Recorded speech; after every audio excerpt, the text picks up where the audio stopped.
Hello, everyone. Welcome to the Game Junk Podcast, episode 224, recording on Monday, February 24th, 2025.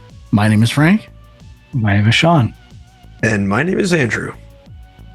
So, this is episode 224. 224. Recording on February, the second month, to the 24th. 224. This is a crazy coincidence. This is going to be an epic episode. I can feel it already. 100%. Like how bananas is that? Has that ever happened in the history of podcasting? I mean, it would have been better if it was 2024 as well, but what can you do? Yeah, but it's not, and it doesn't really matter. It's like it's just about the month and the day. Years are stupid. It's pretty freaky, man. I don't know what to say. If it was, I would agree with the year if it was episode 22,425. Sure. But it's not. So who knows? Maybe we'll get there one day. We'll have to plan that one out. Not a whole lot going on in games, although out of nowhere, I got a text from Sean saying there was an ID at Xbox today. So we're going to briefly talk about some of the announcements there, and then we'll get into a whole bunch of stuff that we played, including Like a Dragon, Pirate Hawaii guy, and official title. Ender Lilies, Ender Magnolia, Lost Records, and Avowed. A bunch of new games. We're here. It's 2025, and there are new games coming out. So pretty exciting. Absolutely. All right. So I didn't play a single one. Sorry, say that again, Huck? I said I didn't play a single new game. No? No. Didn't try Avowed on Game Pass? No, unfortunately not. You said you love Bethesda games, though, in the past. Yeah, I have said that. I think, I think you've lied and you like Bethesda games when you don't. Yes, I think there was some heavy sarcasm, I think, in there. But no, there were some times where you liked it. I think maybe. Did you ever apply for a job with Bethesda? No comment. I like your games. And then,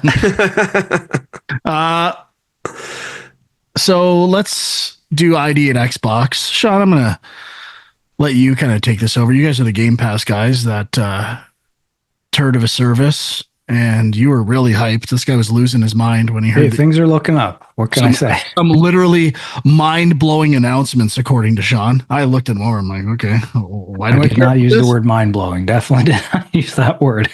He was losing his shit. So let's go over some of them. Sean, number one announcement from today's ID at Xbox February showcase. Well, okay. So again, I didn't watch the showcase, just scanned the headlines, and we watched a brief 2-minute video, teaser video, I guess, for some of these games, if you will. Yeah, but to me, the big one that jumped out was 33 Immortals coming in March, and it is coming to Game Pass. I feel like you were pretty excited about that game. Were you not, Frank? Oh, no.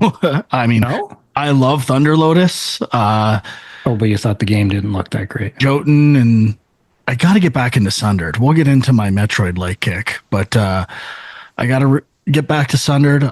Love. Why can't I think of the game I love?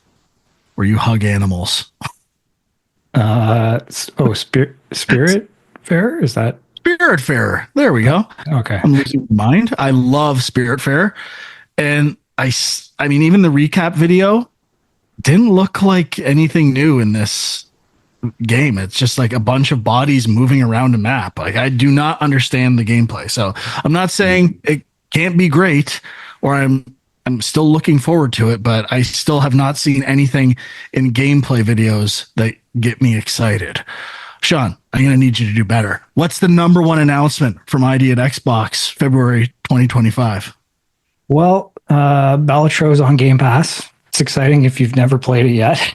It's on pretty much every other platform. But I don't think to do this for you.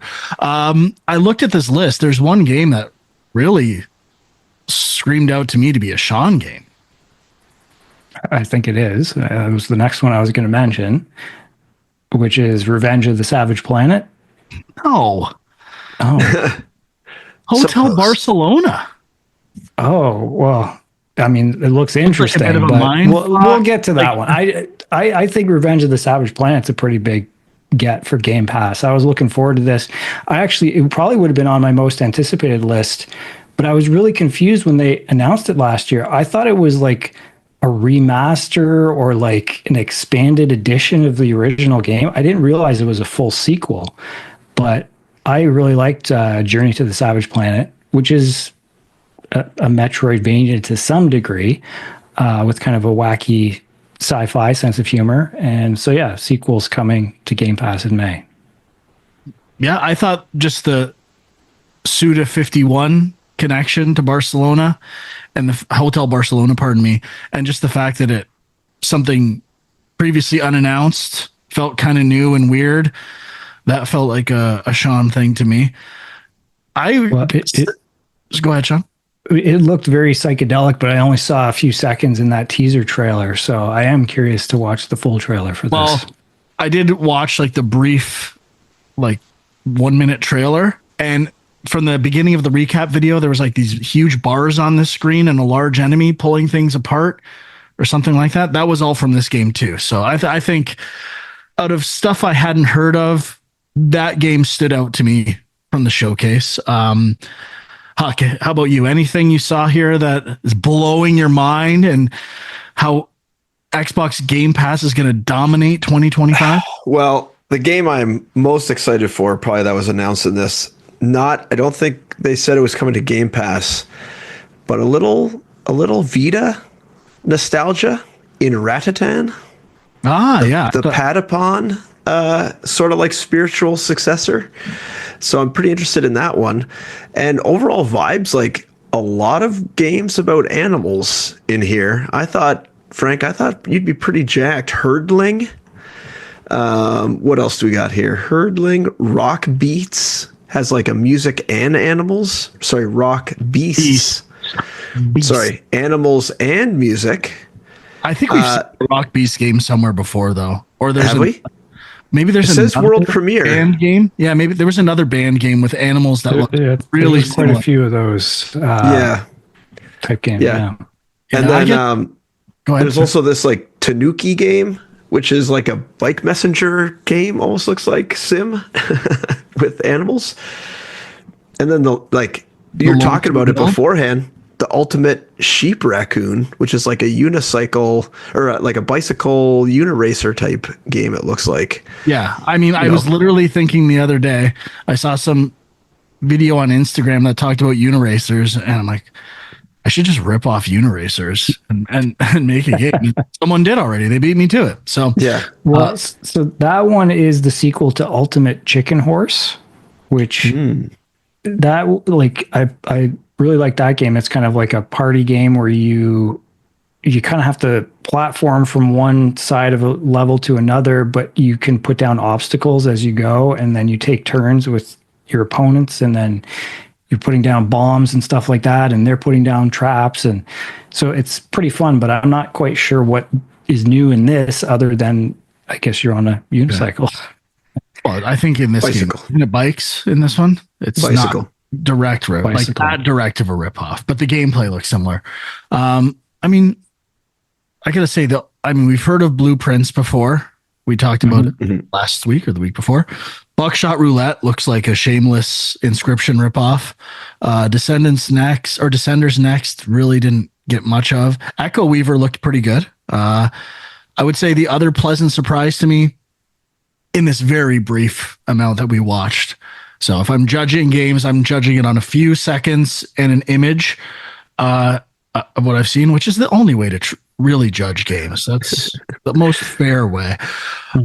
Herdling is some kind of probably management sim game, animal simulator, but the creatures looked cool. Caught my eye. Jump Ship, it's a first-person shooter made by veterans of Hazelight. So maybe that Hazelight talent is leaving. Moonlighter 2, I tried to get into Moonlighter 1, didn't really Same. Never got the one more run vibe with Moonlighter. Revenge of the Savage Planet, I I've been doing a lot of research, copious amounts of Metroid-like research the past week and a half with Sean's help, and that journey to the Savage Planet has been coming up on a lot. So I'm kind of curious to revisit that game. Perfect time would be the week before Revenge of the Savage Planet, and burn myself out so I don't have to play that. Yep. But there's a little story relating to that we'll get to in what we played. Tanuki, is that the bike game? Is that the Uniracers game? Yeah, that's the messenger game I was messaging. Oh, yeah. But the Ultimate Sheep Raccoons is the Uniracers game. Yeah. Tempopo, Turd, Tron Catalyst. Now, it's Bithell Games. What has Bithell Games made? Did they do? They did. They did Thomas Was Alone?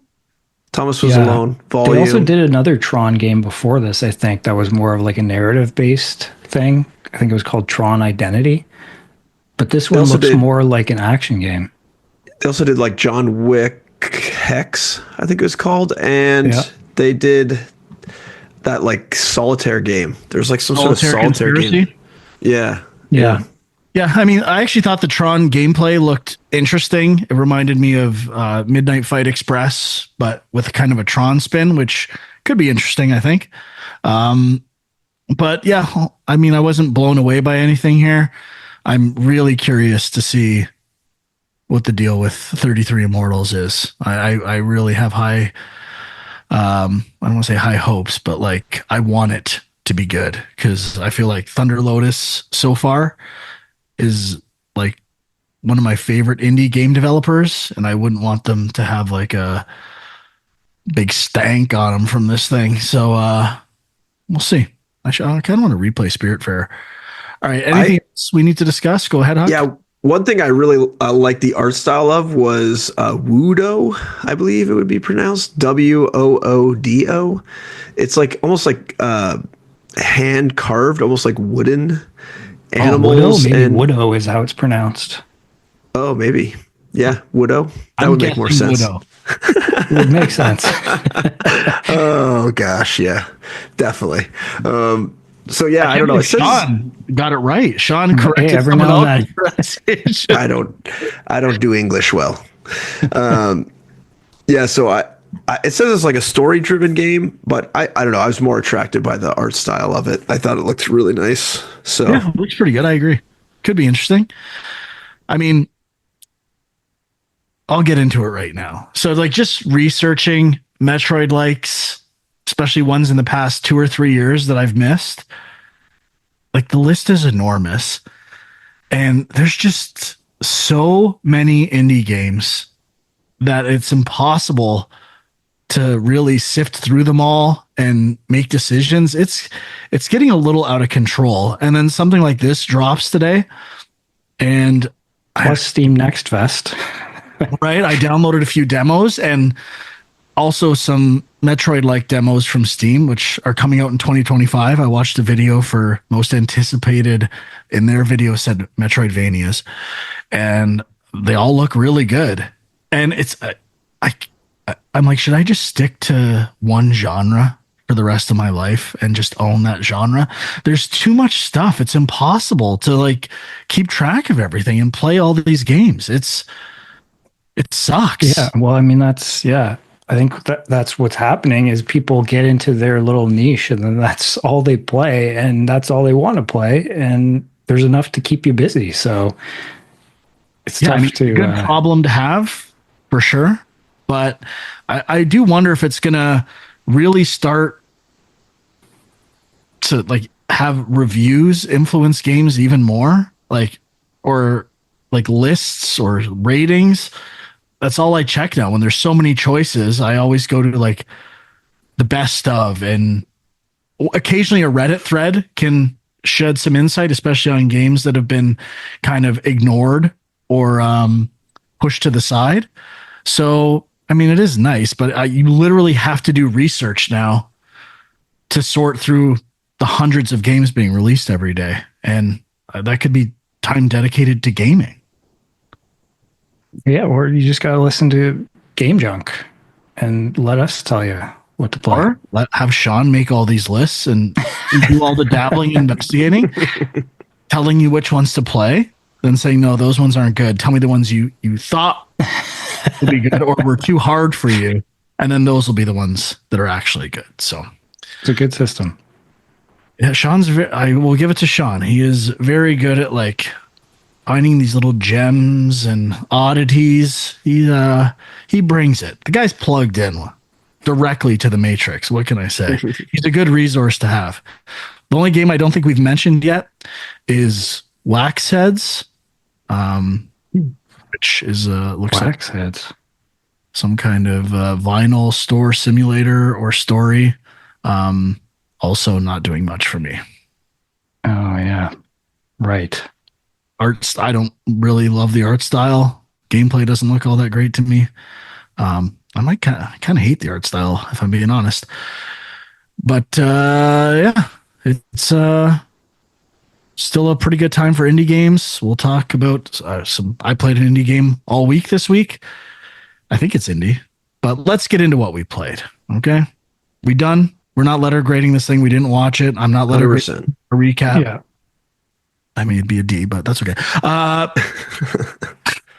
Okay, what should we talk about first? What's the number one game, Sean? I'm trusting you here. Why don't you go on your Metroidvania rant here? You playing a Metroidvania? Why don't you jump right into one?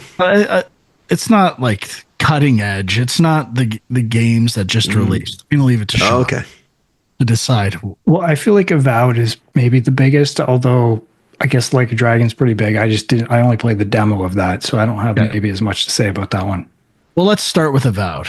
Sean, I think you've put more time into it than I have, so why don't you give your thoughts?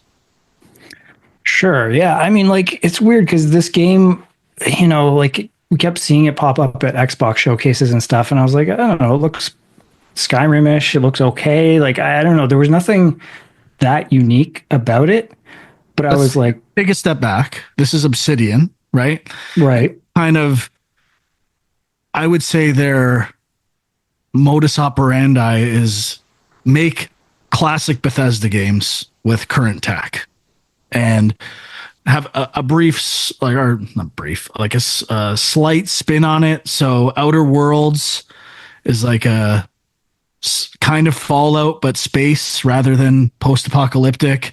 And this is clearly their Skyrim or Elder Scrolls adjacent RPG type idea.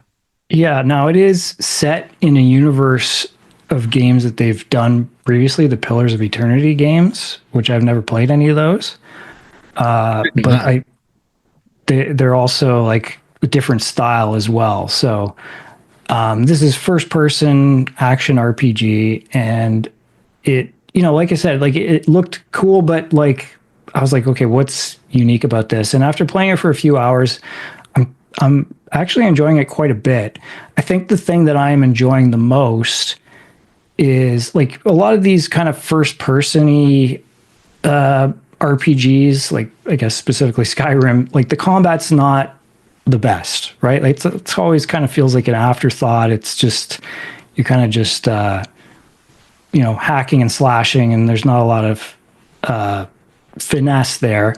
This feels like it's got a bit more to it. Like it's still not like amazing, but I think the thing specifically that I'm really enjoying is like the dual wield thing, like combining different weapons, having like the spell books in one hand and then like a melee weapon, or like switching to ranged, and you can you have two groupings of equipment that you can switch back and forth quickly between. So I'm enjoying that. And I'm enjoying the world and the story and all that kind of stuff. Like there's kind of this, you're a godlike.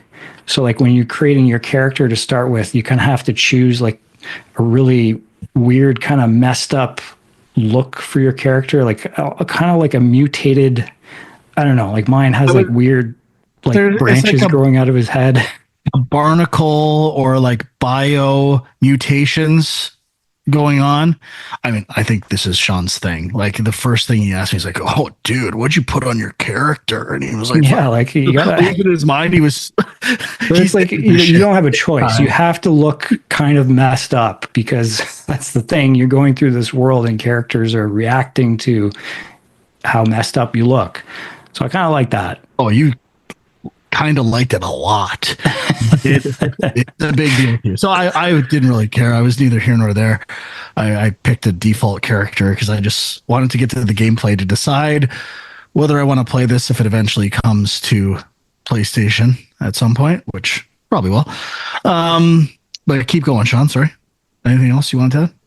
I mean, that's I played like a few hours. I'm kind of just getting into the main story now. And, lots of exploration, like just finding random magic items here and there. And like, there was one thing where I got like a treasure map and I kind of followed it and found some stuff. So I enjoy things like that in the game. And it also does feel a little more compact than like Skyrim or some of these bigger RPGs. I would say maybe that's another Obsidian thing is make something that feels like some of these bigger RPGs, but just a little smaller, a little more focused. Still open world, but not quite as big, which I like. Yeah, I mean, I prefer smaller. I didn't play Outer Worlds, so I can't really say for sure. With my brief time with this game, probably an hour or so, I was enjoying it more than I thought I would. I thought the intro level had pretty good level design. I really enjoyed, like, you shipwreck on a beach, and as it's teaching you the mechanics, it does a good job of leading you through a path and then getting you to new places where you're looking back at where you came from. I love when games do that. Like it reorients you and reminds you of where you started. It enforces some story ideas. And I think more games should do that. I really appreciate level design like that. And I would say I was liking the melee combat. I thought it was solid. And towards the end of when I stopped playing, it was introducing spells. I didn't think it did a good job of explaining spells, of how you equip them. And I feel like spells should have, I think they're just lumped in with melee weapons in the menu, which I found to be a little confusing. Yeah, there's like a quick menu radial thing that you can put spells on, or that they kind of by default are there. But then there's the spell books. The spell books, combat spells do not apply to that. And I think that was another confusing element. I'm hitting LB after I get this fire spell and it's not showing up. This one I have to equip versus other ones. I think it might have done a better job to discern between those, and it introduces them so close back to back that I don't know. It was just, the menus are a lot of text. I don't hate the design of the menus, but they're very text heavy and giving me kind of off-putting vibes, overwhelming vibes. I will say, I think one of the draws of Fallout and Skyrim Bethesda games, Starfield, is dialogue and consequences to decisions and how your stats influence those. With the few conversations I had, I think it did a really good job of kind of enforcing the importance of choice and limitations and options that expand based on your stat choices. Compared to other games I've played, RPGs specifically, like the Veilguard, it's like one or two choices. They don't really change anything. This game made me think, okay, like I have to kind of think about what I'm going to say. And I enjoyed like viewing what the repercussions were of my choices. And I'm sure it's not major for the tutorial, but I think they do that excuse me, really well. And I liked the design. I mean, the first, like the prisoner you encounter, which is, you don't know if you can trust them or not. You've got another side character saying you shouldn't trust them.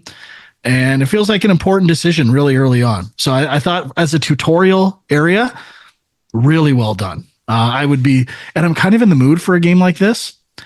Now, I will say, after I played it, I played some other games and came back to it. And it does feel a little slow. like control wise, like not that responsive to me. I felt like a little. I think one of the big things is you need to invest in stuff for stamina early on because, dodge, block, attack, all these things use stamina. So it's like you can get very quickly in combat to a point where you can't do anything and you got to wait for a few seconds, which is kind of annoying. Yeah, I didn't have that problem, but I mean, the arrows felt really underpowered at the beginning. Like when you first use arrows, I'm shooting across a gap and it feels like I'm doing headshots and I needed like 4 headshots to kill a guy. And I'm like, maybe it was because I picked Ranger, I think, too. So I was like, I felt like that should be what I'm good at is shooting arrows. And it still took me like a bunch of shooting to do that. So those are mild criticisms. Overall, definitely better than I thought it would be and worth checking out if you 100% if you like Bethesda games. I think visually more interesting and compelling than recent Bethesda fare that I've tried. I haven't played Skyrim that much, but I liked playing this more than I remember playing Skyrim ever. Yeah, there's kind of a weird like feel to the world. Like it's got kind of, like you said, a little bit of a like mutated, but more like by magic kind of feel. Like there were some interesting creatures early on. Like there was this one that was like almost like a hippopotamus with like tiger or zebra colors. I can't remember. Oh, I'm liking this game. Now we're talking my language.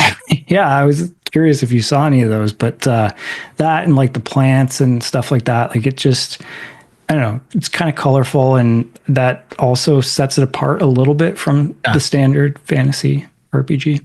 I talked about this a bit with Veilguard, but I mean, I've only been to one area, but just looking at some videos and GIFs, feels like they've done a good job at making areas feel unique and not like every.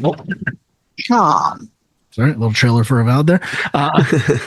Like every other fantasy game you've played before, which is hard to do. So I definitely give them credit for that. Are you guys both playing on console, or is any of you playing on PC? I'm console. I am console as well. Okay. Did you play Outer Worlds? I did, yeah, for a little bit. I played maybe 8 hours or something like that. Did not beat it.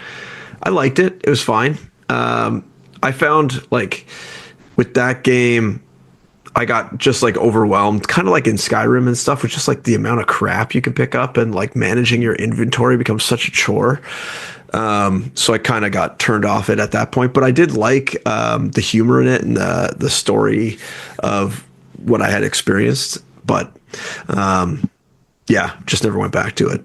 It's kind of one of those games I'm like, I should go back to that sometime because I do like that sort of sci-fi exploration game, but haven't gotten to it. Yeah, this kind of made me want to go back and check that out. But then part 2 is coming out this year as well, isn't it? Yeah. I think it's supposed to, I think. Yeah, it may not, but yeah, that'd be kind of crazy if both Avowed and Outer Worlds 2 both come out this year. Yeah. Yeah, I mean, I loved the South Park games that Obsidian worked on. Wasn't crazy about Pentiment. I feel like they produce or their output is high, so it's kind of hit and miss for me. But I would say Avowed for the most part is a hit. All right, anything else to say about Avowed? No, I mean I'm gonna keep playing it for now, so I'm enjoying it. Part of me would like to play this game. Another part of me feels like I should scratch Skyrim off of like a required playing game. I played like 12 hours of it when it came out and I got lost somewhere. I hate the PS3 era compass direction for Skyrim and Fallout 3 from Bethesda. So maybe it was kind of new to me. Maybe I need to revisit it or play Skyrim VR. But I have the same vibe. I installed Skyrim on my Steam account and Witcher 3 as like I need to play these games soon, like just to cross them off, like you were saying. So one of these days. And that list is only growing. The list of shame continues to grow, not lessen. Mhm. Okay, I guess the next game, Huck, anything you played you want to mention? Nothing new. If you guys want to keep going on newer stuff, go for Okay. that, and then I can do all my crappy older stuff. All right. So I guess the next thing I'll mention before Like a Dragon, the stuff I've put the most time into is there's a new game, Ender Magnolia. I can't remember the full title. A Metroid like. That's a sequel to Ender Lilies, which I played briefly but didn't really stick with. And this is popping up in a lot of best Metroid likes, under the radar type games. And Ender Magnolia, some people were talking about it in the Discord, and it's getting some heat earlier in the year. So I'm like, I'm going to go back and play Ender Lilies first, of course, and burn myself out on it, which I did. I played Ender Lilies, platinumed it, and really enjoyed it. I thought it was an excellent game. And then I went right into Ender Magnolia and beat that one. No burnout. I have not platinumed it yet.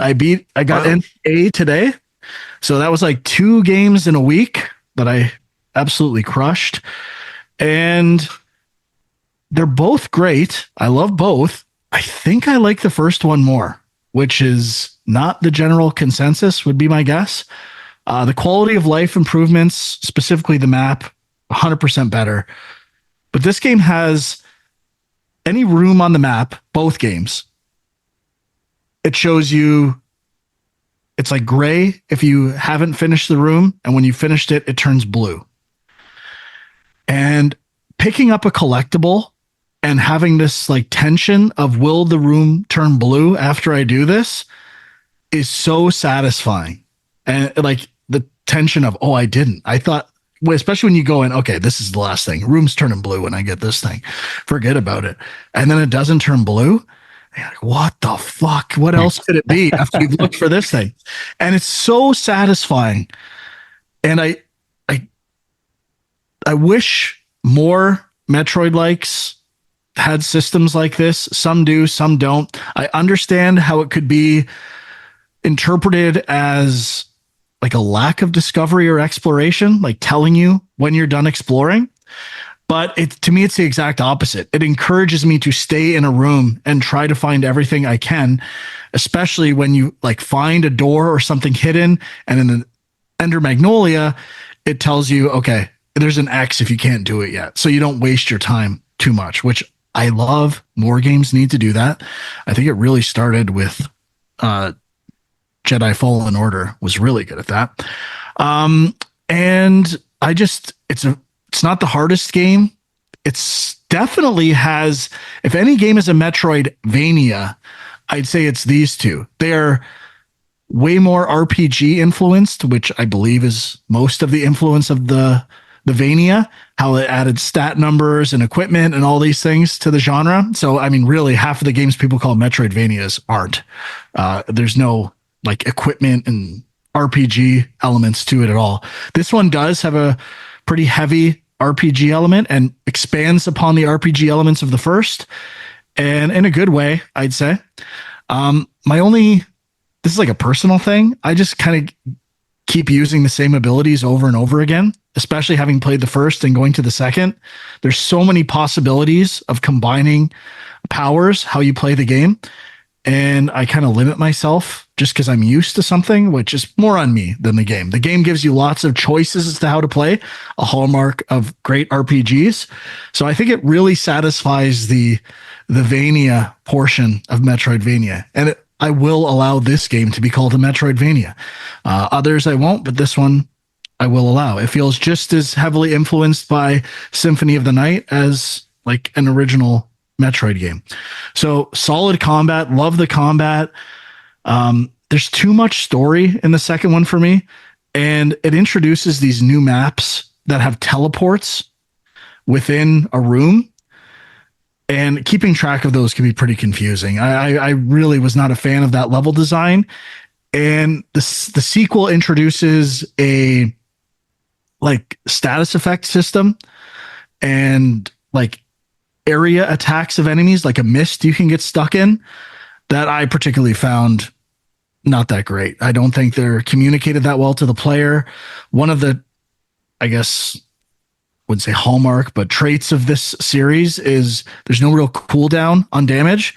So if you get hit and then another thing hits you right away, doesn't matter. You can just continue to take punishment. So if you're in like a thing and you don't really realize you're being hit, it's like you just drain your health immediately. I'm like, I don't even know what's doing this sometimes.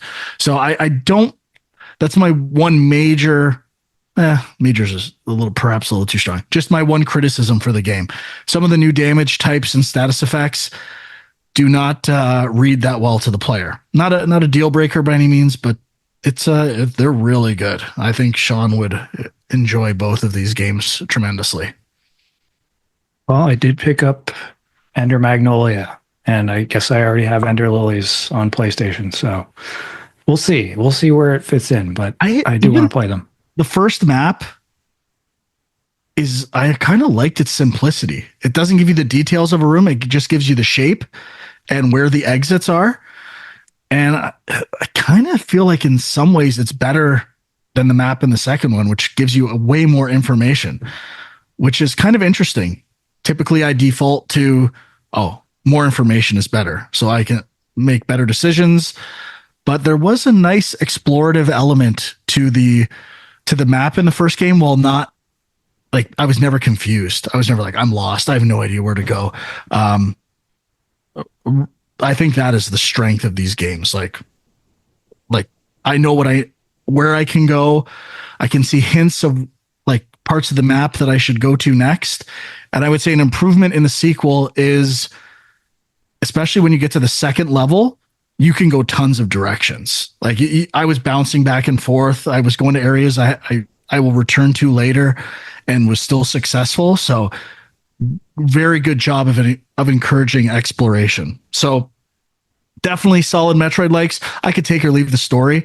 I think another reason I slightly prefer the first is there's less story and less talking to people. Like I don't really care. There's all these people in this world and it's relatively short and painless, but there's like an austereness to the first game that I kind of enjoyed. I'm sure people would say, well, they didn't have the budget to do much, but I kind of preferred it. So both great games though. Love them both. Very cool. I'm trying to think if Ender Lilies would have made my top 10 list that year, it would have been close. It's a pretty good game. All right. And then did you play Lost Record, Sean? Yeah, I played a bit of it. Okay. So that's a new Don't Nod game that dropped on PlayStation Plus Premium, or I think it's actually higher than Premium. Extra, maybe? Extra. And I never know what's higher. Like the worst branding ever. Like they got to fix this shit. It's absolutely terrible. If someone who like is fully immersed in blue haze doesn't even make names, like it's truly embarrassing. But I think are these characters from previous games or are they new? I think they're new. I thought they're new as well. So Sean, you want to talk about this one a bit? Sure. I mean, yeah, like I've never played, I've dabbled in, I think the first Life is Strange game, but like every time a new one comes out, I'm like, oh, I should give it a chance. I should play through one of these games. And like, I just never do. And I feel like part of it is I like the idea of them, but then I don't know if I fully have the patience for some of these like just very narrative driven games where you're not doing that much. You're mostly just choosing dialogue. And so I don't know. I guess I was waiting for the right one to kind of grab me. And I don't know, it could be this one. I'm enjoying what I've played so far. Like it's kind of a coming of age story about a group of girls who, they something happened to them back in the 90s, and there's kind of flashbacks to that.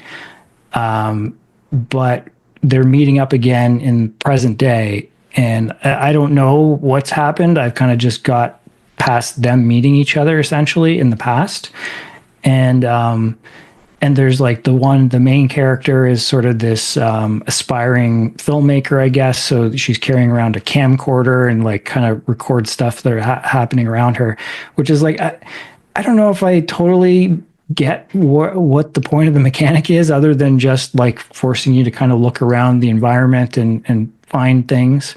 I think it's kind of a scanner for collectibles for the most part.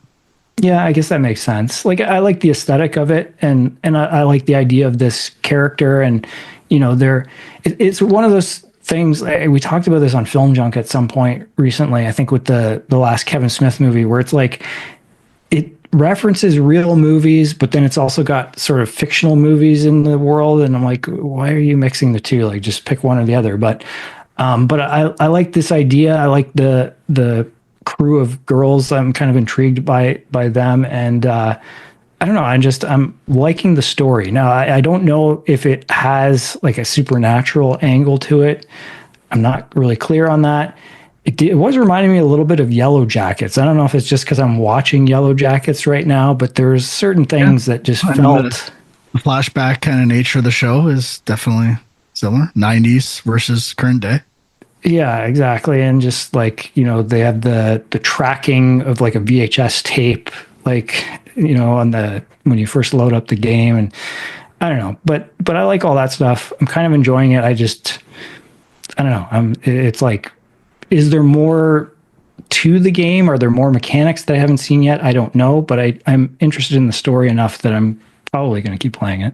Yeah. I mean, I played the first Life is Strange probably halfway through. And I mean, that had a hook mechanic of the rewinding thing, right? To redo choices. I haven't encountered the hook mechanic yet. I don't think I have anyway. And I'm still pretty early on, to be fair. But like I spent, I don't know, 45 minutes inspecting everything in the room because I have to. And I actually think it did a good job of revealing elements or aspects to the character through the room. I thought like kind of reminded me of unpacking and like story building through environment. And I was really impressed technically with the game. So using that camcorder to collect everything in the room, and then you look at your video and it's literally the video you took. Like yeah, like that's a pretty, I'm trying to think of how they're going to do that for all this, like where this is stored, how they handle this stuff. I think it's pretty impressive to capture all that stuff. And you can go back and edit portions of it when you replay segments of the game. I was, technically for a game like this, a story-based game, it's got some impressive stuff going on. It's not just saving like a photo of something. I mean, technically a video is just a bunch of photos, but I mean, that's got to take up a substantial amount of space. I was surprised too that like as I was recording, that my movement was captured and all that kind of stuff. So that's kind of cool. Again, I don't know what the point really is other than to just, like you said, collect this stuff, find out story elements, like the editing of the videos. Like it's cool, but like, is there a mechanic there? I don't know. I assume the camera is going to play a role in the main mechanic. So seems like it. We will see. But I haven't played that much, but I figured there was a collectible on PlayStation Stars that if you got the first trophy, so had to give it a shot, Got to pop on that. Now, but it kind of hooked me. It worked. Yeah. Now, the one thing I'm not sure about is whether, it's a 2-part game, and part 2 comes out in March? April 19th, I believe. Oh, April. So I don't know if that's going to be on PlayStation Plus or not. I'm kind of curious about that. I'm pretty sure it is. Okay. And it's an interesting move to like guarantee, if you want to finish that game, 2 months of this service or whatever. Yeah. I do like the idea of 2 parts. Like, I know the first Life is Strange was like 6 chapters or something. And maybe that's too many chapters because it's too easy for people to fall off. But I feel like 2 parts released pretty close together is actually a pretty good way to do it. It'll be interesting to see like what the cliffhanger is or how they end the first chapter so that you don't, or you're compelled, to return in April. Yeah. Yeah, but you should check it out, Huck. You might like it too. Yeah. I mean, I did like the first Life is Strange, and I think I played about half of the second one. So this is something I should look into. When you were talking about the name's escaping me, but like the different parts, the DLC parts, whatever they used to call that. Like episodic Episodic content. Yeah, that's it. Kentucky Route Zero popped in my head. Did any of you guys ever beat that game? I beat the first one, loved it, the first part, and then never went back because I just once it kind of left my brain space, like you guys were saying there. I just never thought to go back once part 2 to 5 came out, or however many parts there are. Yeah, I was kind of like intrigued by that game, and I kept saying, okay, I'll just wait for them all to be out. I think I played like an hour maybe, and then that was it. But yeah, I did the same. I would like to play more. And before people correctly, excuse me, chastise me in the comments, the game is Lost Records, Bloom and Rage, full title. Did I say? Did one of us say Bloom and Rage, Sean? I don't think so. But I believe like chapter 1 is, or part 1 is Bloom, part 2 is Rage, I think. Interesting. I think. Okay. Do I say do you like a dragon? You got to get in here, Huck. You all right? I could give a quick update on my game of the year, Final Fantasy VII Rebirth. Still playing that, and I think I'm now 36 hours in. And according to my walkthrough, I'm kind of like keeping pace with, that's 36 hours long. I'm about halfway through the game. So I'm playing it significantly slower than whoever did this walkthrough I'm watching. And I was looking at just a chapter guide. I'm on chapter 9 of 14. So I'm further along in the chapter count, but definitely still lots of game left to play. So still really enjoying it, and I just got the buggy to drive around in. I don't know if you guys ever got that. Well, I know Sean didn't, but yeah. So I just got the buggy to sort of like travel across shallow water and stuff a little faster. Yeah, it's still really fun. I'm getting a little frustrated with the level design in the current area I'm in, the current open world area, because there's a lot of like canyons now. So they give you this thing, it's like, oh, you could cross shallow water, but then they throw in all these deep canyons that you have to go way around. So it's just like another way of gating you and making it take longer. So that was kind of frustrating, but overall still really good. This area looks really big. So we'll see how much of the actual open worldness I do of this area before moving along. But I think I mentioned before, I'm kind of doing enough until I get my fill, and then I just move on. I'm not sticking to it and 100%ing every area. I'm just kind of doing what I feel like, kind of thing. Mostly it involves doing the quests that make the summon people easier now. That's what I'm trying to hunt down the most, because I find in this game, if you don't do these quests that reduce the strength of the summons are just impossible to beat in the battle simulator, and that's how you unlock them. Yeah. So those are the main kind of like quests I've been searching out, and I find like unlocking all the things to buy the stuff that the Chudley guy gives you, for Chadley, whatever his name is, for unlocking the world and doing those things, not really worth anything. I don't really use them, so that's not really like a motivating factor for me either.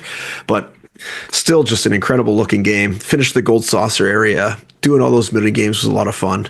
So yeah, really, so far I've been surprised at how little the game has deviated from the original in this like section, in terms of the weirdness.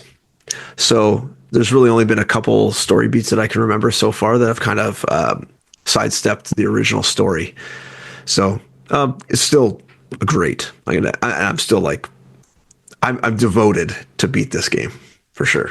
Your game of the year, you got to. It's I know, I must. Hard. It's I can't let Jay down. I can't let him down. There should have been DLC to replace Chadley with Chumley from Pawn Stars. Now that's weird. Now that would have been fun.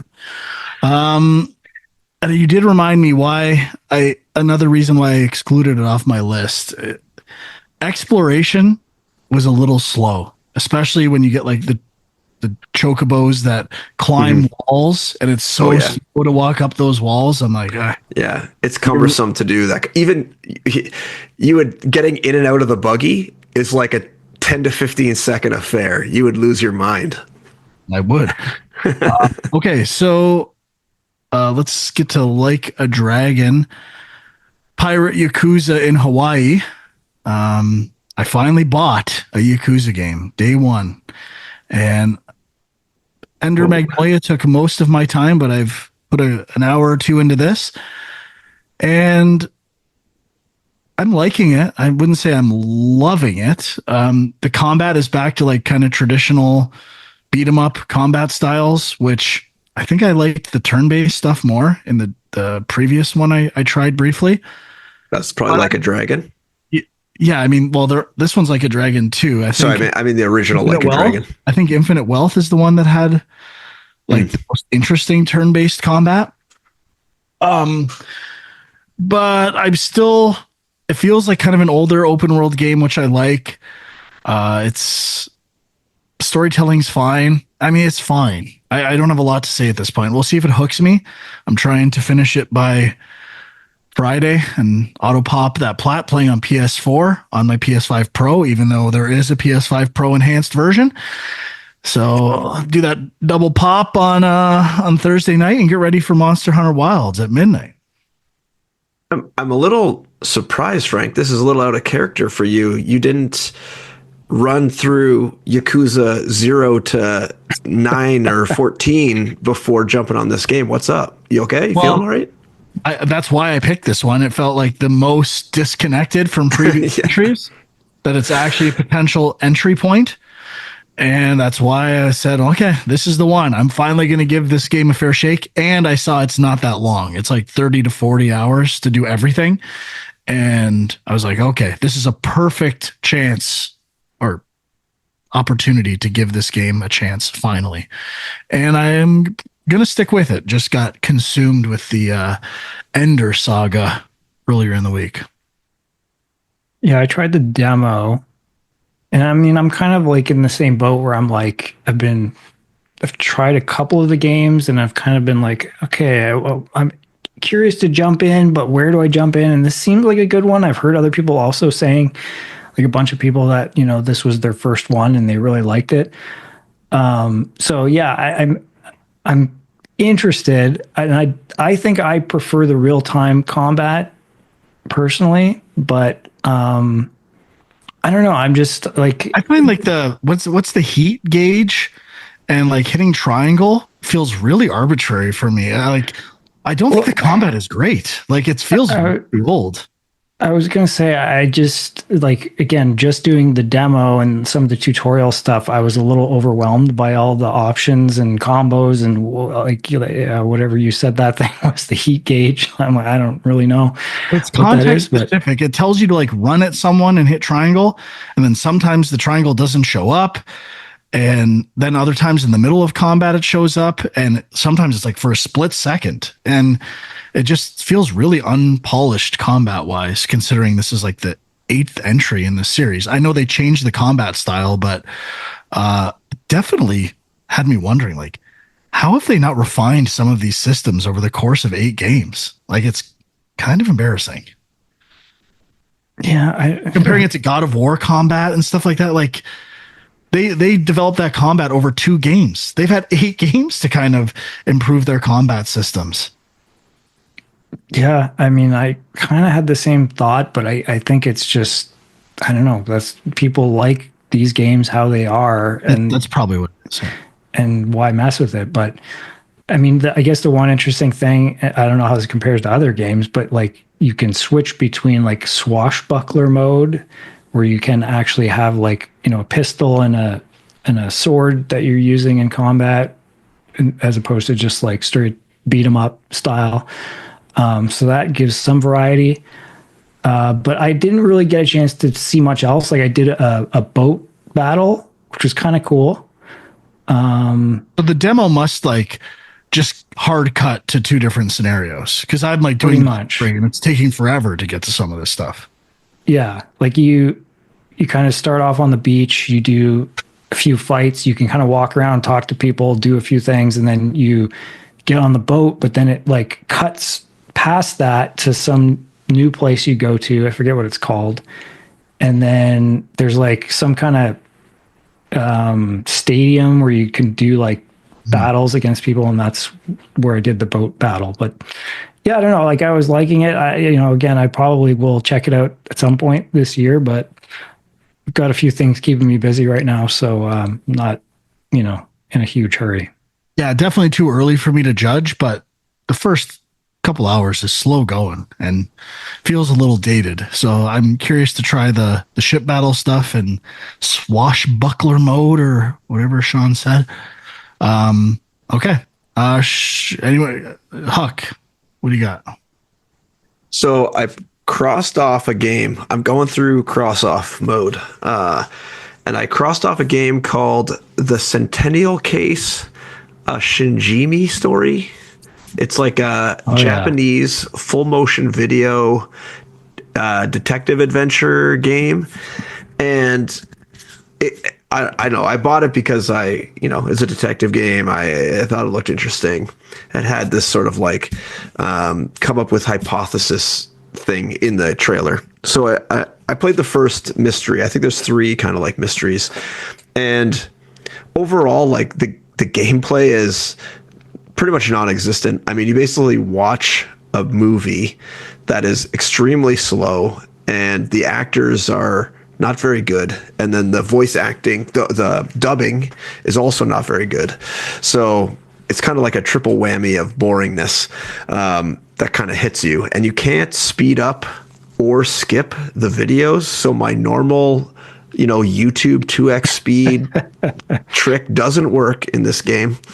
And occasionally, ever so occasional, in a video, you have to like press the E button to like collect a clue. So that's like the only gameplay is just like randomly hitting E occasionally for a small window of time.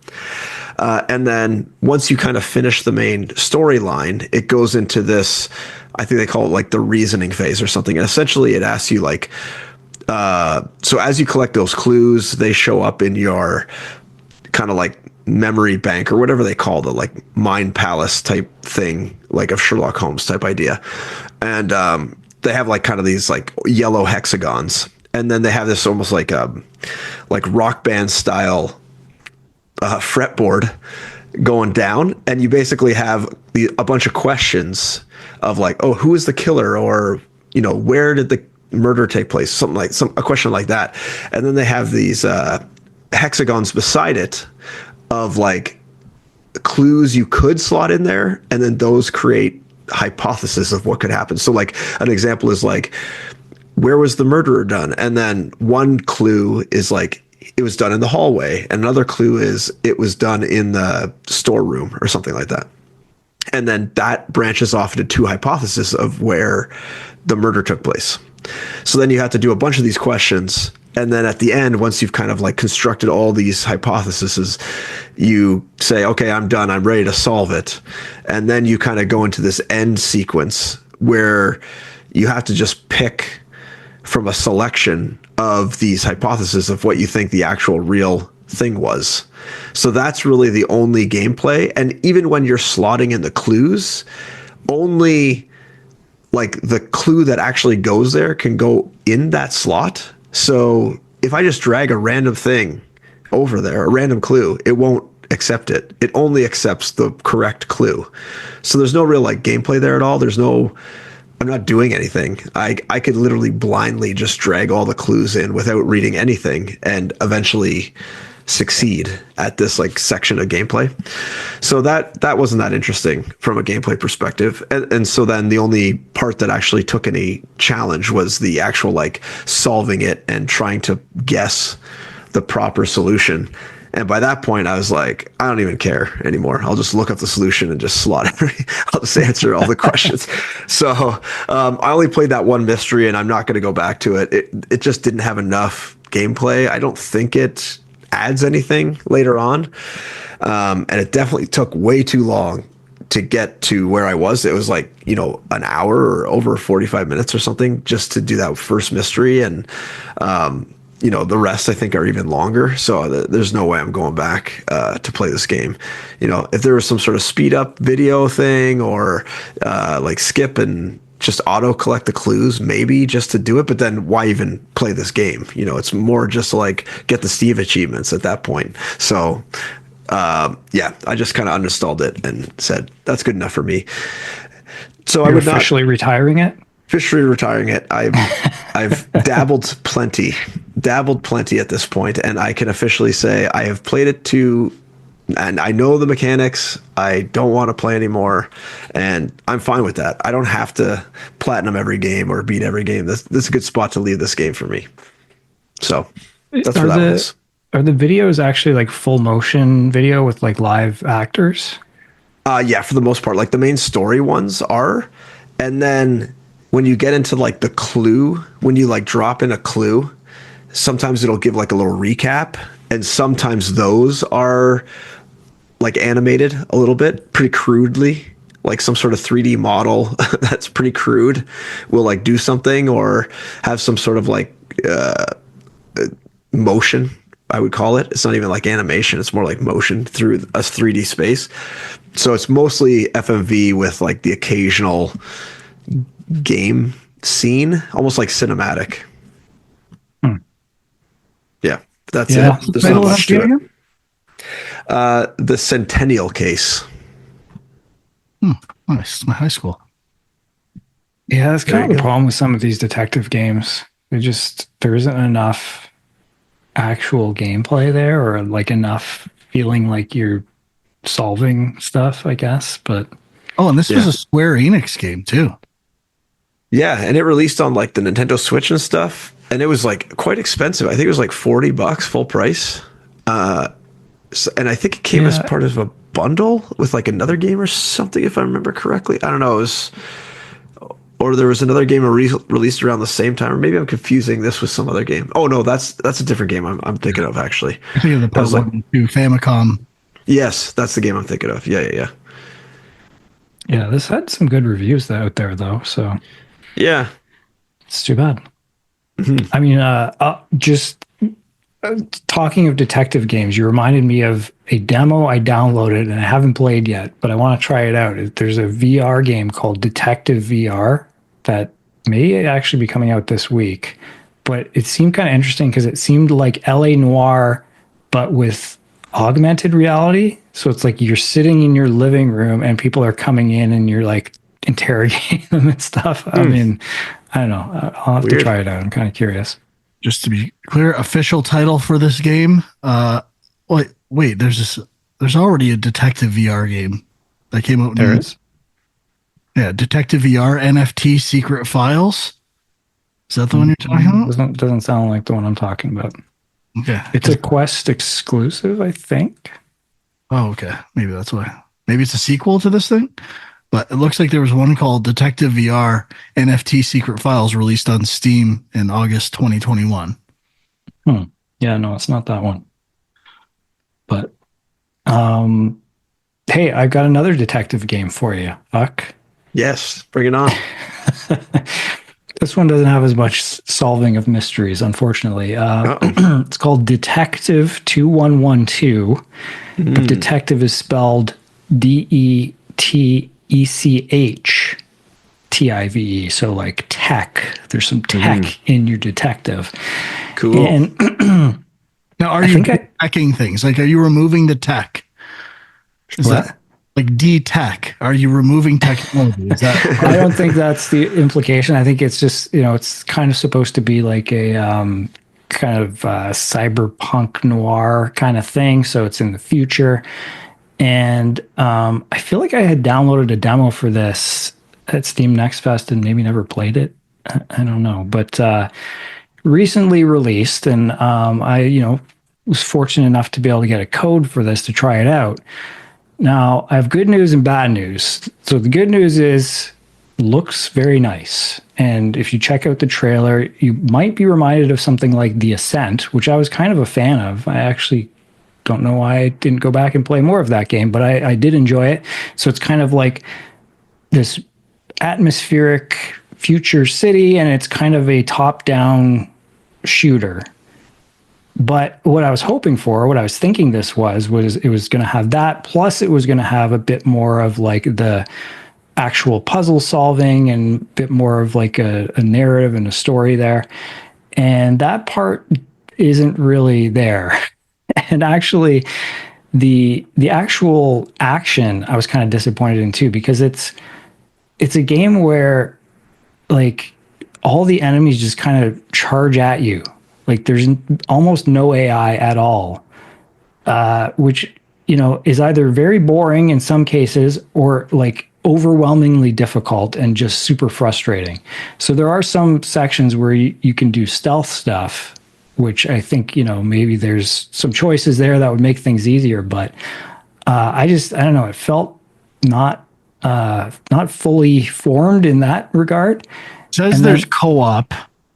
yeah, and that was another thing that sounded kind of cool. I Which haven't tried usually that. breaks like what's the word I'm looking for? Like horde mechanics, where they like that's God of War Ascension basically ruined the like placement of enemies surrounding the character and taking turns, and you basically when it's co-op, it's a lot harder to make those decisions, and it's just a free for all, which it just seems like that could be a factor for the horde. Yeah, I mean, maybe it might, the co-op might balance out some of the frustrating sections potentially. I don't know, but the other thing I was kind of just like, I almost like I checked. I was like, is this game like an early access or something? And I don't think it is, but like the dialogue was so like people talk to you with like 4 words and that's it. And like, hey, I'm all for quick to the point conversations. That's great. But like it just felt like there's nothing here. Like it's just like go here, do this, and that's it. Like I was kind of shocked at how little there was in terms of actual narrative and stuff. So I don't know. I mean, whether it's in early access or not, I'm sure they could keep adding to it and working on it. But yeah, I was kind of disappointed. But hey, if you're into, like I said, the Ascent or something like that, maybe you might want to give it a look.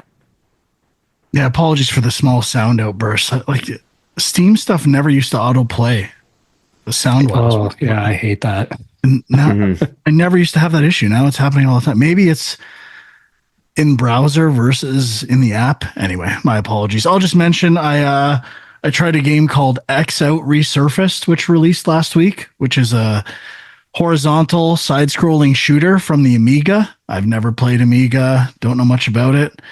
And Guys getting into Amiga stuff. I just caught my eye somewhere. I don't even remember where. And I always want to like get pulled into a side-scrolling shooter like Gradius or R-Type. I like them, but I never get hooked. This one's interesting. It's kind of hooking me.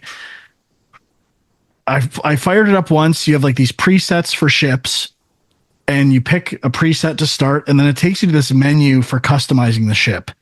And I'm like, I don't know what's going on. And you just go into it. I picked a ship and went in, and I died immediately. And then I'm like, okay. And then I did it again. And then I did it again. And I'm like, okay, I'm missing something here.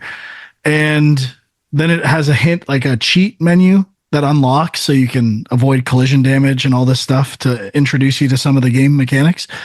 But once you get into it, it's really cool where every point you score for defeating enemies, like traditionally the most important part of a shooter is the score, is an economy unit or an economic unit to buy attachments, buy more lives, and you can spend it however you want in this next menu. So you could either get 1 super powered ship for the next level or 4 like light ships to try to tackle a level, or maybe hoard wealth so that you can buy expensive ships later on.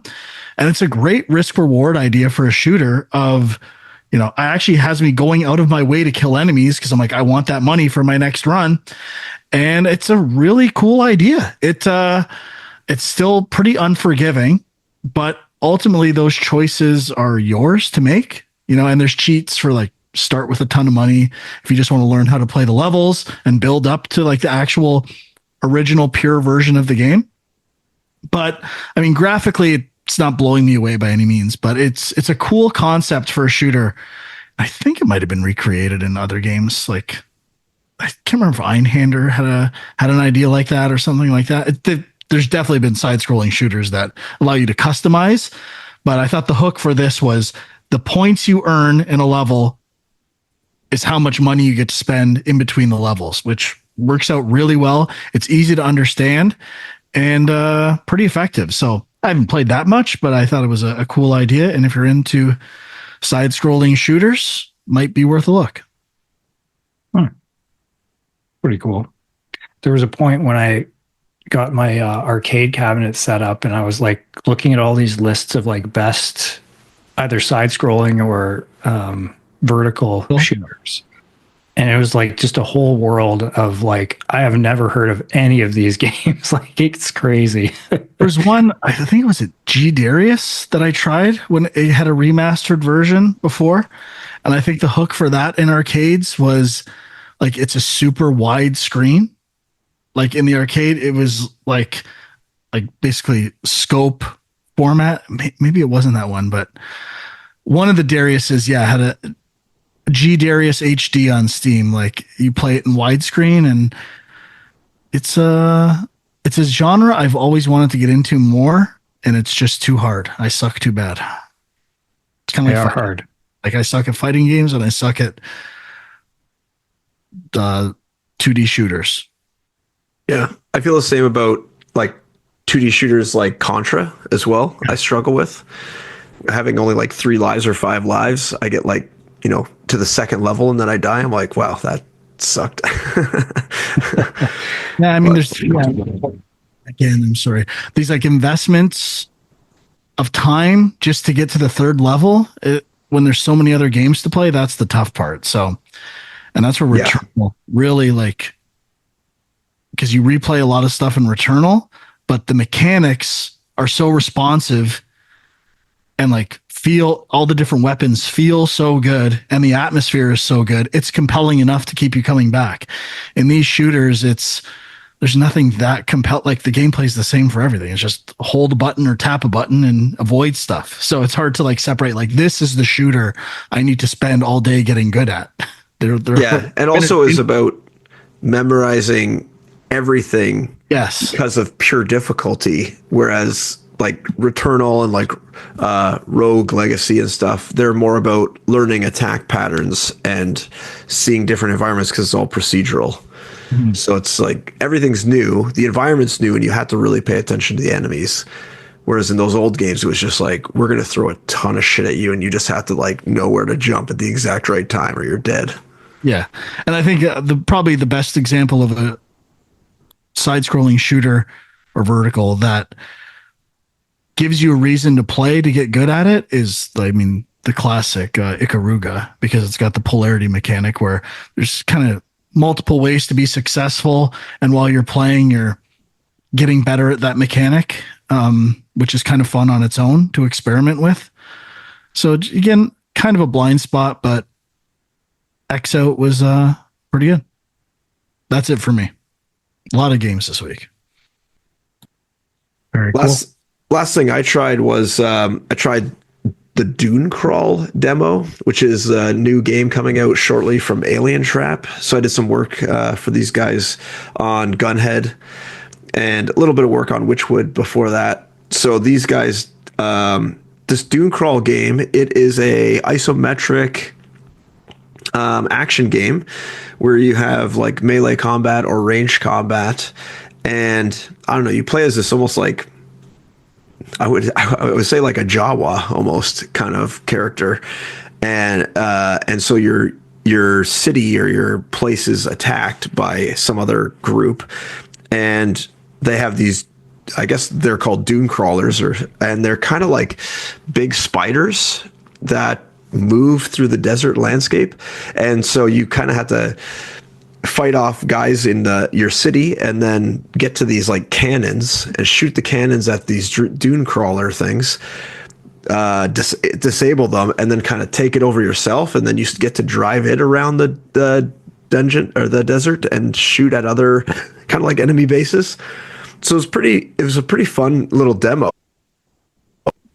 I played on Steam on PC, and I used just mouse and keyboard, and there's a lot of like dodge mechanics that, dodge mechanics with a keyboard are not great.